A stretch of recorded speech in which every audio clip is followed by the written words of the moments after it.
My name is Corey Honey, and I'm the Sheriff of Butte County. I'm going to reiterate my apologies for the delayed start of our press conference. The purpose or the reason for that delayed start is that this is an active, ongoing investigation. We are working diligently to gather as much information as we possibly can so that we can provide it to you and the members of our community. With that, though, requires us to sometimes check and recheck things. Our hope is to provide you with the best possible and most accurate information that we have available. That said, as I always say on any of my press conferences, the information that we're giving you today, again, is a product of our absolute best effort to date. Recognize that investigations are dynamic, they're complex, and it is possible that we will find additional information that changes the context of the information we're providing you today, or we might find additional information that results in us believing the information we provided today wasn't completely accurate. That is not intentional. That's just the nature of the way these things go. We're here this afternoon to provide all of you with an update on the Feather River School of the Seventh-day Adventist shooting, which occurred yesterday afternoon. Today, you're going to hear from me, of course, then our commissioner from CHP, Sean Dury, Special Agent in Charge, Sid Patel, Butte County District Attorney Mike Ramsey, and Lori Trujillo, the Director of Communications and Development for Northern California Conference of Seventh-day Adventists. And I apologize that the PowerPoint isn't displaying exactly the way it should be, but we'll get through this. I'm going to start by providing you with a review of the events of yesterday.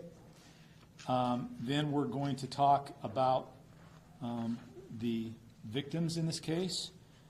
Then we're going to talk about the suspect in this case and provide you some information about who he was, and perhaps some insight into his motivation for perpetrating this horrific act. So, to recap yesterday's events, at 1:08 p.m., an initial call, 911 call that is, was made, and it was received by the California Highway Patrol. The caller was from the school, reporting that there was an active shooter on campus. The CHP dispatched one of their officers and simultaneously transferred that call over to the Butte County Sheriff's Office because we're the law enforcement agency with primary jurisdiction there. And I'll have the commissioner come up after I'm done talking, and he can provide some additional clarification about CHP's response. As I said, the call came in at 1:08. At 1:09 p.m., BCSO Dispatch Center received the call from CHP. They immediately dispatched every available deputy sheriff in Butte County, including deputies from North County.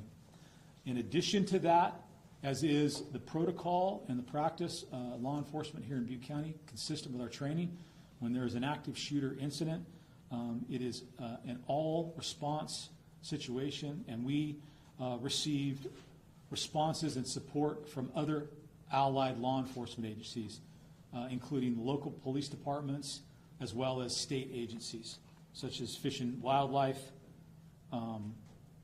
the Cal Fire law enforcement officers, and of course California Highway Patrol.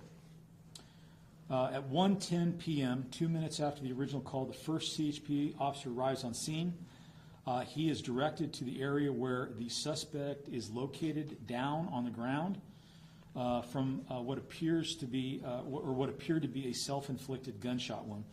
That officer immediately secured the firearm, which was laying next to the individual. At 1:14 p.m., Butte County Sheriff's deputies arrived on scene, and at that point, deputies and CHP officers immediately began rendering aid to two students who sustained gunshot wounds. In addition to that, the officers began to search the remainder of the campus to make sure that there were no other attackers or assailants, and make plans to keep the kids and the faculty members safe. Once they determined that there were no additional suspects, all of the students were eventually gathered and moved to the school's gymnasium where they were protected until we were able to move them from that campus. At 1:30 p.m., school bus was dispatched to the school. The 35 or so students who were in attendance at the school that day were loaded on the school bus, and they were taken to the Church of the Nazarene, which is what we set up as our family reunification site. This is just a representation of all of the law enforcement agencies that have brought resources to bear to help out with this particular thing. It's probably not an all-inclusive list, but I did want to make note of the fact that we are receiving tremendous support from federal, state, and local law enforcement agencies. When the bus arrived at the Nazarene Church, we had BCSO personnel present, along with crisis counselors from our behavioral health department, along with chaplains from our law enforcement program, and they immediately began a process of reunifying the students with their parents. And I am told that that reunification process went very smoothly. It went as well as it could go, given the horrific and tragic circumstances that we were dealing with. And I want to specifically comment and thank the all of the first responders, the crisis folks who were there to support the students and the family. But I also want to acknowledge the parents and the family members who, when they arrived, recognized that the best thing to do under those circumstances was to work with us so that we could have an orderly reunification. And I appreciate their efforts in that regard.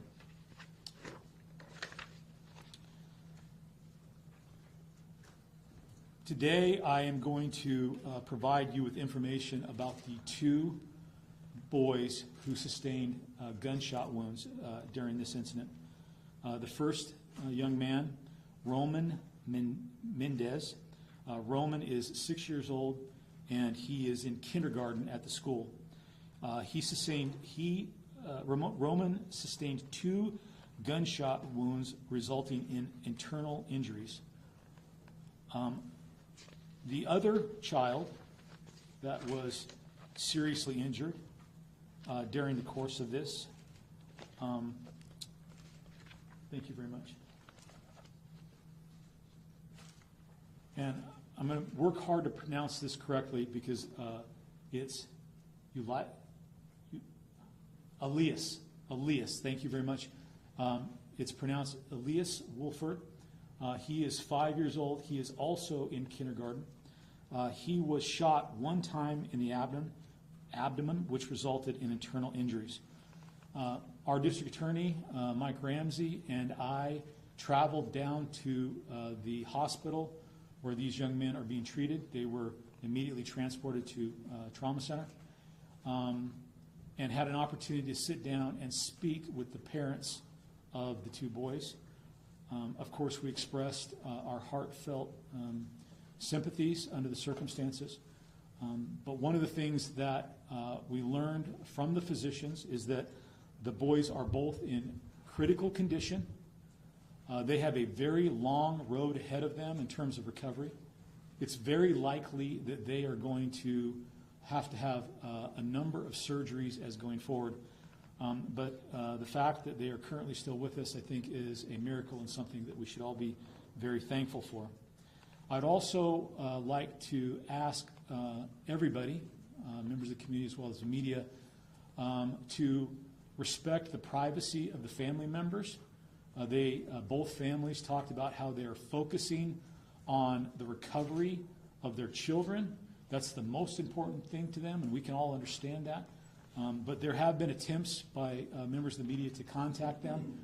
Please recognize that the most important thing for them now is to make sure that their children are being taken care of. And so I would ask on their behalf, based on what they told me, is that you respect their privacy and do not make an effort to contact the parents. In addition to that, I have received some information that Monday night at 5:30 p.m. at the Southside Community Center here in Oroville, there is going to be a fundraising event that is being organized by local churches and community leaders. And the fundraiser is to benefit both of these boys and help their families as they deal with the expenses that's definitely going to be incurred during the course of that. Now, I think it's very important that we always keep in the forefront of our mind that the people that truly matter during the course of this investigation are the victims. And I certainly don't want them to be lost in the overall story. With that said, I am prepared to provide you some information today about the suspect in this case. So, we have identified the individual responsible for the shooting as a subject named Glen Litton. He is 56 years old. He most recently, I think, is best described as being homeless, and he spends time between Sacramento and the Chico area. He has a lengthy criminal history and history of mental health issues. His first prison sentence was in 1991 for theft. Several other convictions for various crimes to include theft, fraud, forgery in the 90s and early 2000s. I am going to have our representative from the FBI, Special in Charge Patel, talk about his criminal history or his involvement in crime at the federal level. And I'm going to have our district attorney, Mike Ramsey, come up after I'm done and talk about his criminal cases here in Butte County, which were some 20 years ago. The Butte County Sheriff's Office has not had any contact with Litton since Litton was booked into the Butte County Jail for forgery and fraud charges in 2003. So it's been, again, over 20 years since he's been booked into the Butte County Jail. But he has been involved in other criminal matters in other parts of the state. Go ahead and go to the next slide, please. So, our most recent law enforcement contacts. In March of 24, Litton was the suspect in a theft of approximately $1,166 in Phoenix, Arizona. He apparently had gotten a job with CVS, and on the second day of his employment, the manager reported that he stole the money from the cash register. On November 12th of 2024, Litton was listed as a suspect in a Chico PD case. It was reported to the Chico Police Department that Litton rented a white Chevrolet Silverado 1500 U-Haul, one of the U-Haul pickups, and did not return it when he was supposed to return it, so U-Haul reported it stolen. The Chico Police Department attempted to contact Litton, but they were unable to contact him. And a GPS tracker on the truck showed that the truck left the Chico area and headed towards San Francisco at the time, or shortly after, at the time that the vehicle was stolen. On November 12th, 2024, Litton was arrested by the South San Francisco Police Department for being in the stolen U-Haul pickup, or the U-Haul pickup that hadn't been returned as it should have been. And in addition to that, he was in possession of a forged license. So he was arrested on fresh charges of being in possession of the forged or false identification, as well as an outstanding warrant out of the San Bernardino County courts for burglary. He was booked into the San Mateo County Jail. During a search of Litton's person when he was arrested, that forged driver's license was located. And interestingly enough, it had the name Michael Sanders on it and a photograph of Litton. And then it was at that point that Litton was transported to San Mateo County Jail. That's significant because later on he utilizes that same name to make appointments to visit the schools, and I'll talk about that shortly. On 11/20, he was transported from the San Mateo County Jail to the San Bernardino County Jail and booked on the warrant for burglary. On 11/21/24, he had his first court appearance. He had pled not guilty and was released by the court on his own recognizance. He was then picked up by a family member and transported back to Sacramento. From Sacramento, my understanding is that he took a bus to the Chico area. And while in the Chico area, he stayed a couple of nights at various motels within the Chico area. The timeline for his movements on 12/4. So in the early morning hours, we've determined that he was in the vicinity of Motel 6 in Chico. At around 7:45 in the morning, he got onto a beeline bus at 2nd and Salem in Chico. And at 8:30 hours, he arrived in Oroville and exited the bus at Montgomery and Meyer Street in Oroville. At that time, he was carrying a large duffel bag. At 10:46 hours, Litton was at the Rayleigh's in Oroville. He purchased an energy drink and checked out the store until about 10:56 hours. At 11:38 hours, he requested an Uber, and he used the alias Mark Hansen. At 11:57 hours, the Uber transported him, or arrived the Uber arrived at the bus stop on Spencer Avenue near Rayleigh's to pick him up. He had booked the ride to go out to the Feather River Seventh-day Adventist School located on Highway 70 in Cox. And the Uber driver dropped him off at that location at about 12:11 p.m.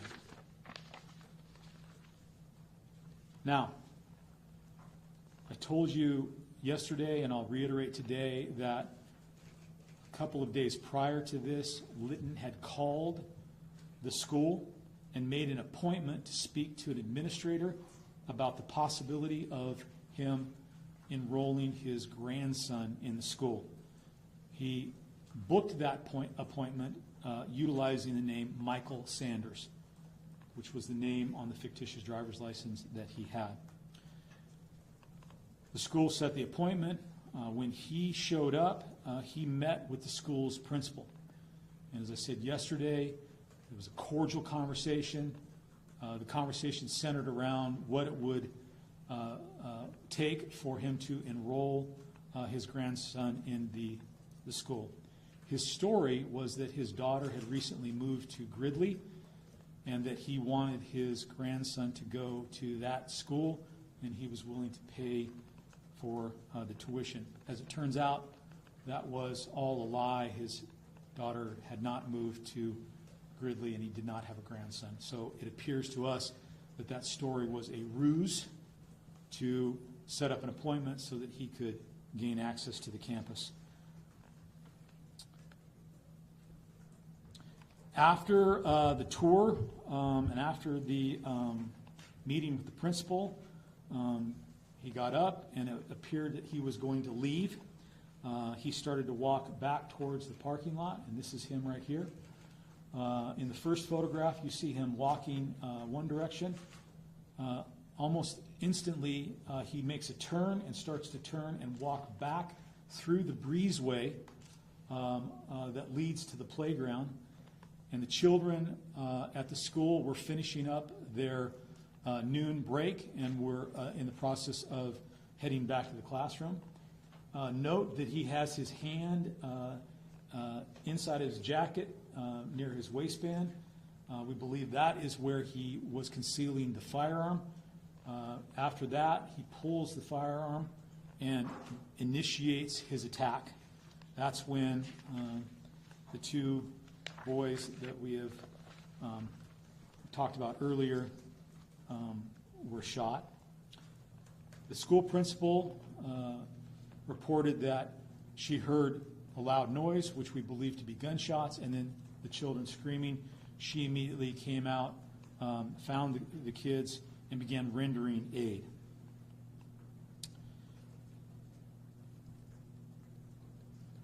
We have looked, we've been working diligently to try to determine what the motives for this attack were.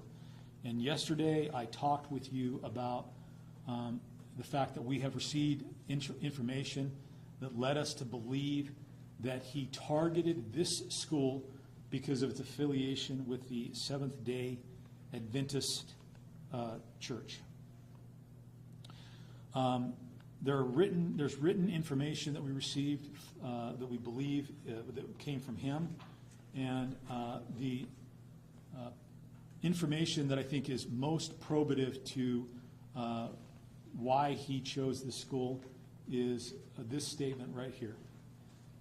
And it reads, "Countermeasures involving child executions has now been imposed at the Seventh-day Adventist School in California, United States, by the International Alliance. I, Lieutenant Glen Litton of the Alliance, carried out countermeasures in necessitated response to America's involvement in genocide and oppression of Palestinians, along with attacks towards Yemen."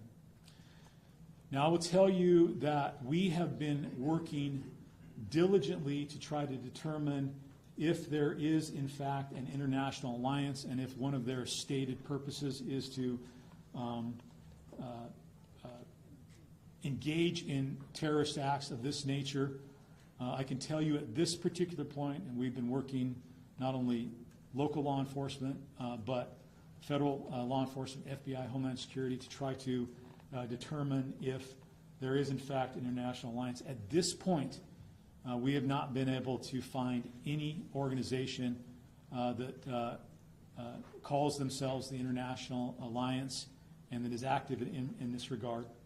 And in terms of him saying that he's a lieutenant in this, there's nothing, we've found no information that would lead us to believe that this organization has some kind of military or paramilitary structure. I would go back to, and I'm not going to spend a lot of time speculating that, but recognize that this individual did have some significant mental health issues, and it appears that he pulled information from various sources, and it all came together in his mind to form a reality that perhaps is false or different than ours, of course. But that is we believe, is the stated motivation for this. I will tell you that we are going to continue to probe this and work this. And if there is any indication whatsoever that there is, in fact, some kind of international alliance that poses a threat, that will be followed up, and we'll make that information known. Again, that is one of the reasons that we believe that this was an isolated incident, or he was a sole individual who targeted this school based on the beliefs that he held, and how he came to believe those things, I can't say. Now, we've also determined that there was an alternative target. Next slide. It appears as though Mr. Litton also researched the Seventh-day Adventist school in Red Bluff, California, and he looked at information concerning both the Red Bluff location as well as the location out on Highway 70. But ultimately, it appears that he selected the location on Highway 70 as the target. I think it's also kind of important to note that we determined that Mr. Litton attended the Paradise Seventh-day Adventist School when he was a young man. So it had been many, many, many years. And he may have had a relative attend the school that he ultimately went to and committed the shooting, but that would have been many, many years ago. And so there is no current connection between Mr. Litton, at least no current connection that we can determine, between Mr. Litton and the school that he went to perpetrate this horrible act of violence. It appears, again, that it's based on his notion about, the activities of the Seventh-day Adventist Church and why he selected that. So, I now would like to bring up Commissioner Dury to talk about the CHP's involvement, what they're doing with it to work with us, followed by Special Agent in Charge Sid Patel, Butte County District Attorney Mike Ramsey, and Lori Trujillo from the Seventh-day Adventist. After that, I will come back up and we can field some questions if necessary.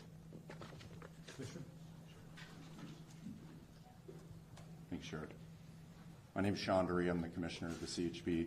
Let me start by saying thank you and commending the Butte County Sheriff's Office, especially Sheriff Honey and the leadership as he's guiding us through this tragedy. The work that the Butte County Sheriff's Department and the FBI have done in the last 24 hours is impressive. And I say thank you as a member of the community, and we commend you for that.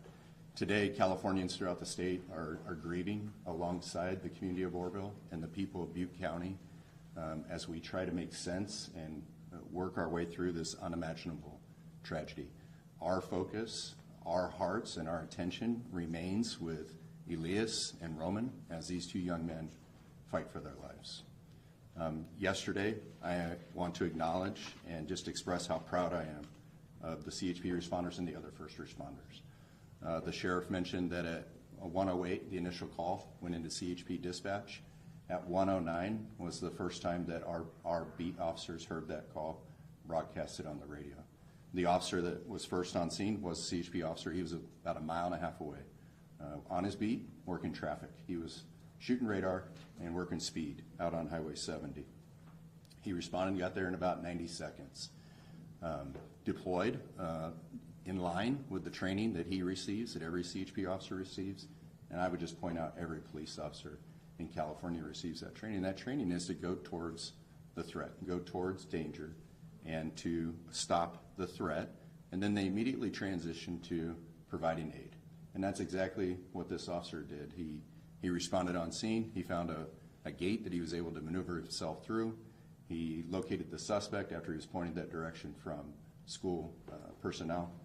He found the suspect, secured the weapon, made it safe, handcuffed the suspect, immediately went back to his patrol car, retrieved medical equipment, and I believe that the CHP officer and the sheriff's deputies that arrived on scene did everything they could to provide medical aid and likely saved those lives of those young men. So, with that, I just want to say thank you to them. I know how first responders came together yesterday is a good example of how the community is going to come together and how we're going to get through this. So, thank you. Sid? Thank you. My name is Sid Patel. I'm the Special Agent in charge for the Sacramento FBI Field Office. First of all, our hearts are broken. They're with the families right now that have been affected by this horrible event. Our people are working day and night to cover leads, investigative efforts, to get you the answers and get us all the answers that we seek. So we thank you all for your patience. I'd like to thank our FBI evidence response team, our victim specialists, our analysts, our agents, everyone that's been working day and night, hand in hand with Butte County, and the great work everyone here and from our law enforcement agencies are doing. Fantastic partnerships here. We had federal cases on this individual back in 2015. We received information about his identity theft, and it was opened up in 2015. In August of 2015, the shooter pleaded guilty to aggravated identity theft, and that was for California victims. And then in April 2016, again pleaded guilty for aggravated identity theft for victims in Nevada. Who were these victims? Who were predominantly inmates that were housed in Nevada and California, where he was taking their identities and using them for fake passports. He got 2 years each, serving concurrently. One thing I would ask is for your help. As the name of the shooter is out now, you may have information about this individual, his beliefs, his ideology. Maybe you know him. If you do, what I would ask that you call 1-800-CALL-FBI or go to tips.fbi.gov and give us any information that you have about this incident or this individual. I thank you for your patience, and I thank our law enforcement partners for all the great work they've been doing. Thank you. Good afternoon. I'm Mike Ramsey, Butte County District Attorney, and we have known Mr. Litton, also known as Mr. Williams, for a number of decades. As the sheriff indicated, he was born in Chico. He has a rather extensive juvenile record. That juvenile record included a number of thefts and also traffic violations running from police. In additional time, he served some time in what was CYA in 1984 for harassing phone calls. As he aged out of the juvenile system, became an adult, he then had counts involving the cultivation of marijuana, and then more counts involving petty theft, and petty theft that eventually rose to the level of a felony by virtue of the fact that he had petty theft with priors. He did serve time for that in California State Prison in 1991, and then in 1994 his parole was revoked. He went back and basically fell off the local radar until such time as in 2002 that he came to the attention of the Butte County Sheriff's Office and my office for a number of fraudulent credit card charges and charging up people's IDs. He basically stole the IDs of some 4 to 5 Butte County residents, used that to charge up thousands of dollars worth of goods, rent, food, entertainment, and of particular significance was at the time that the search warrant, at the time of his arrest in October of 2002, he was found in a local wig shop buying a disguise, buying a wig, a mustache. In his car outside, officers did a search after his arrest, found leg shackles, handcuffs, and walkie-talkies. The search warrant of his residence at that time showed, again, some issues of concern that basically found a bulletproof vest and parts for a taser. A search of his computer showed his curiosity or searching of a number of websites involved with the looking for guns and looking for explosives. Notes in the computer to himself were fairly significant in terms of planning of some sort of mass incident involving explosives. Nothing that was specific, no specific target, just kind of ruminations. As the sheriff's already indicated, back when he was 16, it was clear that he had some significant mental health problems. At the time, also in those websites, we found, and this is significant, when we go to 2015 for the federal charges, that he was looking at sites on how to fake passports. And the purpose of having the passports was to avoid law enforcement.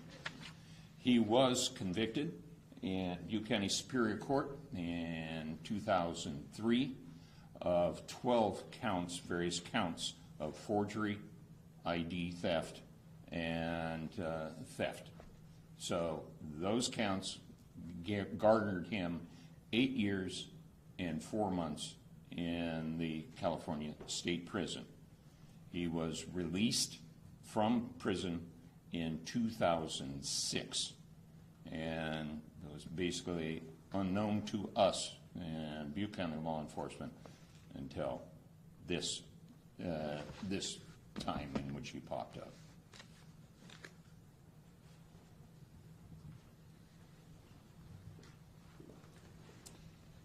My name is Lori Trujillo. I am the Director of Communication and Development at the Northern California Conference of Seventh-day Adventist. Our Feather River Seventh-day Adventist school community, we are still shocked at what has happened and occurred. We are experiencing great pain within our school family, within our staff members, and throughout our entire community here in the Northern California Conference. We are absolutely devastated by this senseless act of violence. Our church members here in the Northern California Conference continue to pray for all of those who've been affected by this tragedy. And today, all Adventist schools in our conference were closed to enable families to be together. On behalf of the Northern California Conference leadership team, I would like to share our deepest gratitude to the Butte County Sheriff, to his team, to the California Highway Patrol, all of the first responders that are here, as well as these are consummate professionals. They absolutely, as you heard, 90 seconds, they quickly rushed in to help and protect our students and staff. We are additionally grateful to the FBI for all of the quick work and working so closely with law enforcement as they seek answers through this investigation. We know that the close-knit Feather River community will be grieving for a very long time, as will the rest of our conference. And to come, and I would like to ask that people of all faiths join us as we pray and strive to move forward. Thank you, all of you, for your support.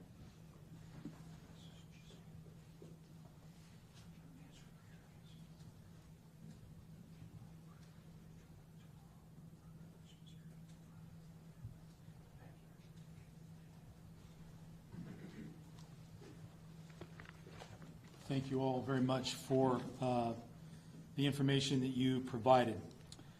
So a couple of things.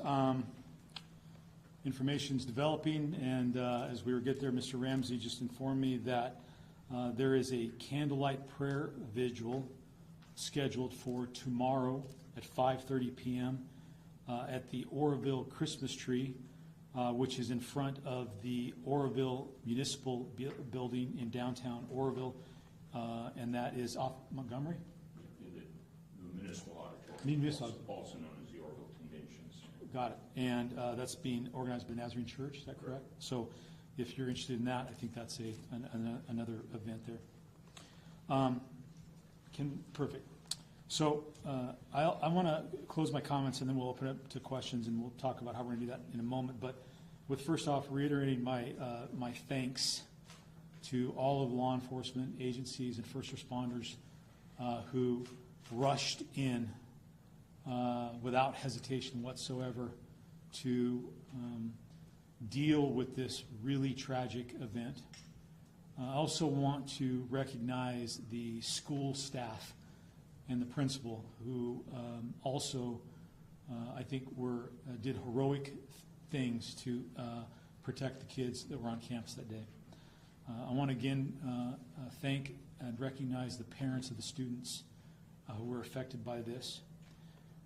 Tell you again that our hearts go out to Elias and Roman, and I know that there is a tendency to focus media coverage and efforts on the suspect in these cases, but please, please, please do not lose sight of the most important people in this, and that's these kids who had to endure this.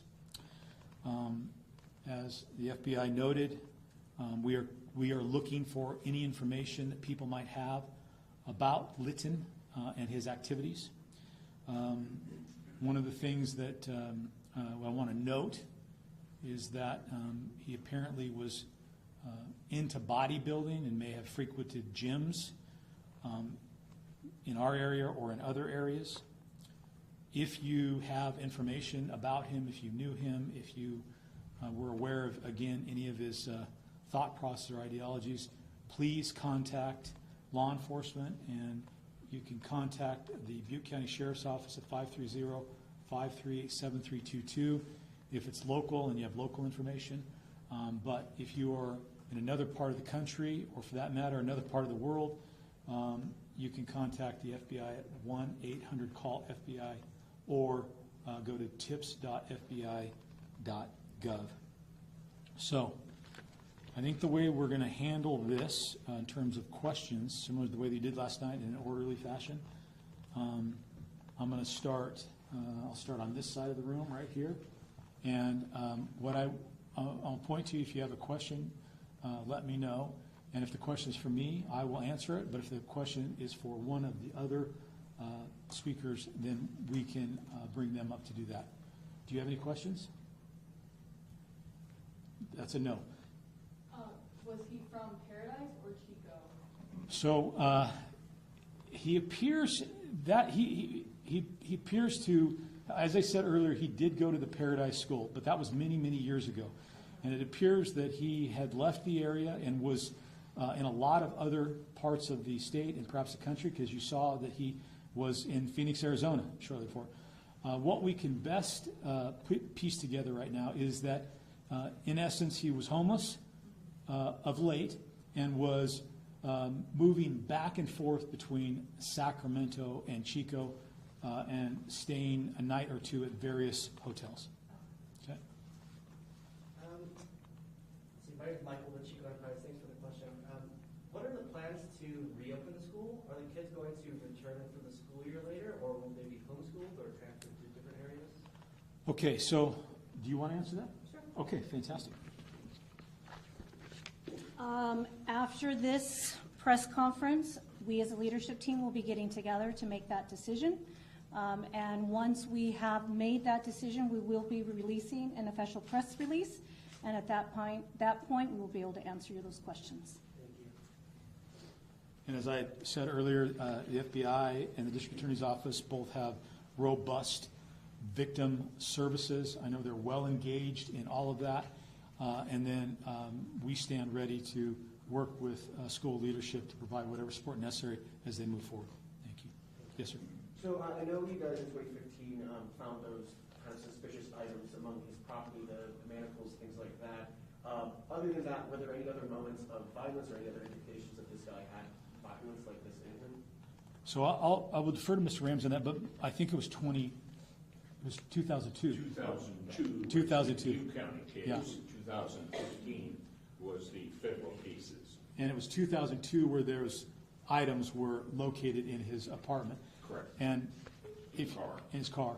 If you'll notice, the majority of his criminal conduct involves identity theft and forgery, and there was the burglary, but we don't find any violent crimes listed on his rap. Correct.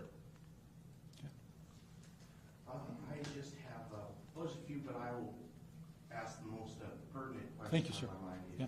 If the sheriff's department is available to answer this, what details are available on the weapon that was recovered? It's- More importantly, what is that weapon's history? Great question. Thank you very much, and I appreciate that. So first off, we do have that weapon. I want to say he was a convicted felon, was not legally, could not legally possess a firearm. It is a handgun. And at this point, we believe that it is a ghost gun, or a gun that is made up of various parts. That is one of the areas of the investigation that we're still delving into to try to determine where that gun originated and how it came into his possession. And I know that we have agents from the FBI as well as Homeland Security who are working as we speak to try to get that. But that's the best information I have on this at this point. Thank you, Sheriff. You bet. Thank you. No, we go in order. That's the way we do it here. Go ahead. Nothing? Yeah, Eric Adams from North State Public Radio. I'm wondering how the information about, I believe it was a statement about the International Alliance, how was that recovered? Yeah. They were writings that we believe he authored, and we were able to obtain those writings. And at this point in the investigation, I'm not prepared to discuss any more about those writings or how they came in it, but those are words that he wrote and that we attribute to him. Jake Goodrich, Sacramento Bee, and to follow up on the gun questions, are you able to disclose how many shots were fired? I don't have that information right now. I think I talked about the number of shots or the number of injuries that the children sustained, but I don't have the number of shots that were fired at this point. Okay. Moving over here. Moving along. Sounds like there was Zach Wood of Fox 40. Yes, sir. Yeah. There was an alternative target for Red Bluff Adventist for today. Correct. That's right. So he had scheduled, similarly, he scheduled an appointment like he did with the one here, called, used that name, scheduled an appointment, and then ended up going to the school here in Oroville. But he also scheduled a similar appointment, and that would have been scheduled for today. But he did what he did yesterday, and so of course never made it done. Moving along. Natalie Brazan with Adventist Forum. Do we know if he attended Paradise Elementary, Adventist Elementary, or Paradise Adventist Academy? So that's a very good question. I don't know the answer to that. We can definitely get that information for you, but it would have been when he was much younger. Recognize he's in his 50s now, so it would have been many, many years ago. Okay. Yeah. For that matter, do you think they have records? Do they? Fantastic. Well, we're going to let's meet together, follow up, and let's get some information about what that looks like. Okay? Yes. So, being that he was OR'd from another California judicial system, was he still in possession of that ID that he gained access to the school, or did they take that and confiscate it for evidence against them? I suspect that was taken as evidence by the San Mateo County or South San Francisco authorities, so they arrested him on that. And I don't, there's no indication that he was required to show any identification during his meeting at the school. Would that be something that you would consider going forward, that if you're having meetings, that they show IDs? Yeah, I think there's a lot of discussions that I'm sure that the school in the debrief and the after action will talk a lot about, what they should do to heighten security. But I'm going to leave that to them and for future discussions. Well, I'm saying for being that event going forward, for if there was any other events, would you suggest to other schools at the Adventist or any other that if someone called to say, hey, I want to check out your school for my kid, what would you say to those people? I think so. We could sit and speculate as to whether or not him presenting ID would have resulted in an intervention in his ultimate goal, right? But and I think it's important for school administrators to certainly know who they are talking to.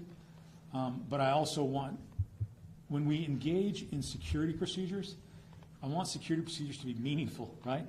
And if the intent is to engage in an active shooter scenario, presentation of an ID, fictitious or otherwise, isn't necessarily going to prevent that. So I think it's overall part of an overall security approach that each school needs to develop based on their various issues. You're right there. You had your hand up? Oh, yours is my question. Oh, did I? Okay, very good. Moving across, yes. My name is Elena from KCRA. I know you said that he was homeless, but have you been able to track down where he was staying and if there were any other weapons? So he was, while he was here in Butte County, staying at various motels. We have been able to identify those, and we did recover some luggage that he had in one of those hotels. At this point, we haven't found a location where he left any other weapons. Okay, moving along. Yes, sir. When you talked to the Uber driver, did he say anything about his demeanor? Was he calm? Was he agitated?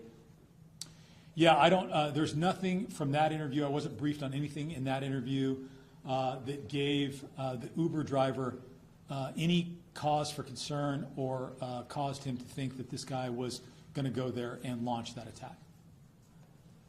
Yes, sir. What does his family life look like? Did he have a wife ever? Does he have a daughter or anything like that? Yeah, I don't. Assuming they've been in contact. Yeah, he has a sister. We've been in contact with her. I don't have any more information on any other members of his family. It doesn't appear as though he had close connections with a lot of different family members. Moving along. Nothing? In the back of the room? Anybody else? Coming back here. Hey, Sheriff, Zach with Fox 40 again. In this note that he left for law enforcement, it sounds like he was acting in retaliation to a necessitated response to America's involvement with genocide and oppression of Palestinians, along with attacks toward Yemen. And this is a countermeasure involving child executions. Can you speak more on that, and is there any other understanding of where this came from? No. That's what we believe that's what he wrote. That's a motivation that was in his mind, how it was that he conflated what's going on in Palestine and Yemen with the Seventh-day Adventist Church. I can't speculate. I'm not sure that we'll ever know that. I would go back to the fact that it was clear, there's a pretty clear history of mental health issues with this individual, and sometimes people who suffer from that can conflate that. And I'll add, that's not to suggest in any way whatsoever that people with mental health issues are violent or are all violent or, because I don't want to add more stigma to that, but I think that's part of the issue right there. All right, I'm going to come back here. Go ahead. Eric Ash from North State Public Radio again. I did want to ask, you said there's a clear history of mental health issues. Obviously, I understand what you mean, but is there anything like on paper, anything on paper that indicates that he has a mental illness? So I do know that there were some court documents, right? Mr. Ramsey, can you speak to that? In a sense, on paper, what we had is in 2015, the federal court, the federal probation office, noted that he had severe mental health issues going back to age 16 and going forward. That was also noted in the probation report in 2002. So it bridged those times. In terms of an actual diagnosis, we don't have that information. Recognize, though, we're only one day out from this, and so rather than waiting to delve deeper into that before getting out here, we wanted to get the information. Go ahead. Are you in possession of this duffel bag, and was anything significantly found in it? So we are in possession of certain contents of the duffel bag, not the duffel bag. We're still looking for that. I think the item of significance that we know of at this point is a Glock carrying case. Pistols often come in carrying cases. There was no pistol in it, but it was a Glock carrying case. Is there something that you think that is somewhere Well, if anybody has information about it, by all means, we're out there actively looking for it. Someone else had their hand up over here. Yes, ma'am. Any other resources being offered to the families? I know you guys yesterday were at the Church of Nazarene, but Yeah. are you guys going to be offering that again to the families? So that is a very good question, and I appreciate you asking it because, again, the most important thing in all of this is that we remember and recognize the families. And I know that our district attorney as well as the FBI have very robust services for the families. And so what I'd like to do is bring them back up to explain what they are doing to assist with the families. So, yeah.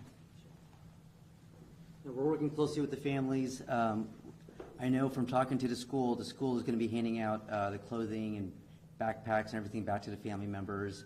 But we're working very closely with the families, with the two boys that were shot at the hospital, and we're continuing to offer different services, whether it's hotel and lodging, whether it's day-to-day services, whether it's ways of returning items back, ways of assisting the school in any way or form, just helping in any and all kinds of care that we can. Thank you, sir. Yeah. Mr. Ramsey, anything else? Sure.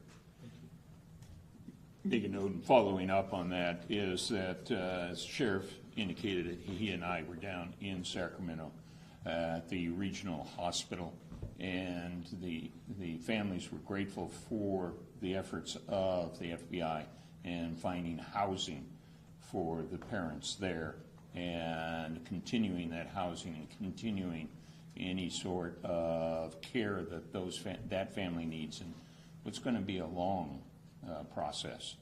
In terms of the victims, that being the 35 children and staff at the Feather River Adventist School, my office will be working with the state victim compensation board and making sure that any manner of counseling, treatment, and other is afforded to those folks, and working with the Adventist folks and trying to really take a look at people that have really gone through the most horrible of events that you can imagine right in front of them, and children seeing their friends shot in front of them. So that's going to take some time, and it's going to take some effort, and my office, FBI, is prepared to see those victims through this process. Any other? Yeah. Oh, please. Yes. Thank you so much. I appreciate that. Yeah. Thank you. The Adventist Church, we are also currently working with our staff and our families and our teachers, not just at the Feather River School, but at our other schools as well, because we are a close-knit community. And so we are going to be working with the resources that have been provided, and our families and staff members will be getting some support to deal with this trauma. Fert? Yeah. Yeah.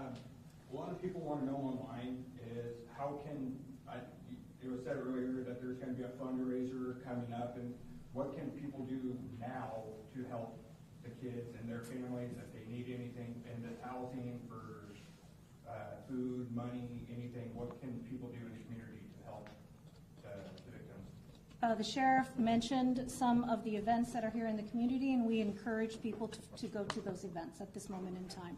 If there is any other things we will be doing, it will be coming out officially as in the statement. You can follow us on our website or contact me directly. That's a great question, and I want to just follow up on. Are you guys leaving? We got lots of dates. We can't wait. Sorry. Oh, okay. Nice having you. At any rate, well,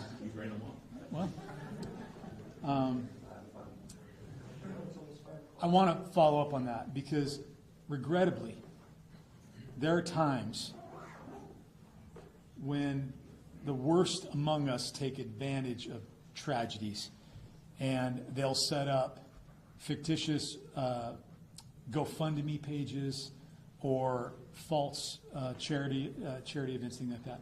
It is sometimes hard to do that. I appreciate immensely how supportive our community is when it comes to tragedies like this, but I would encourage everybody to be very thoughtful and very careful before they donate to an entity, and make sure that that entity or that page, in fact, is going to go towards that. As we move forward, where we get information about legitimate and verified sources, we'll do our best to get that information out. A lot of their needs right now are being taken care of, but as time goes on, of course, there will be unmet needs. But as I said earlier, there's a couple of events coming up, and I would encourage people to attend those.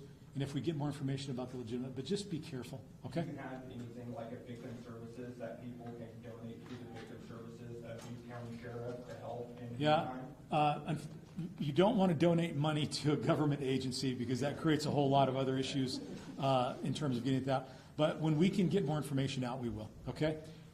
Last question. I was just wondering if you had more information on those events that you mentioned earlier. You said there was a 5:30 event and...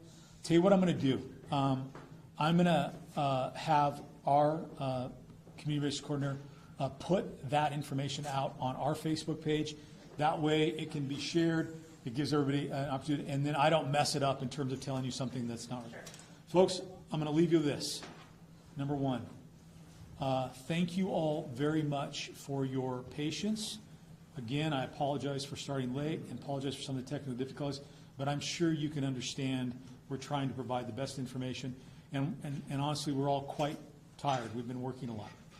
Number two, recognize that what we told you today is based on the best information we have. We may get other information that causes us to go back and change what we said or provide an updated information. I don't intend to have another press conference tomorrow. At this point, what we would do is provide updates through media releases. So that's the mechanism that we're going to employ going forward, unless something significant transpires that would result in us doing a press conference. And again, and most importantly, please keep all of the kids, both and their family members, in your thoughts and prayers, recognizing that they are the true victims here, and we need to keep their the thought of them in the forefront of our mind and pay less attention to the guy that perpetrated this act of violence. So thank you all very much. Sheriff, briefly, could you just reiterate the suspect's name and any fake names he may have used so people can contact if they've that's it. crossed? Good point, Sam. Can we go back to his to his and we can post this online. So some formatting issues there, but that's Glen Litton, age 56, and he also used Michael Sanders. Sam, I think because this is we'll put it out. Yeah, no worries. Okay. All right. Thank you, everybody. Thank you.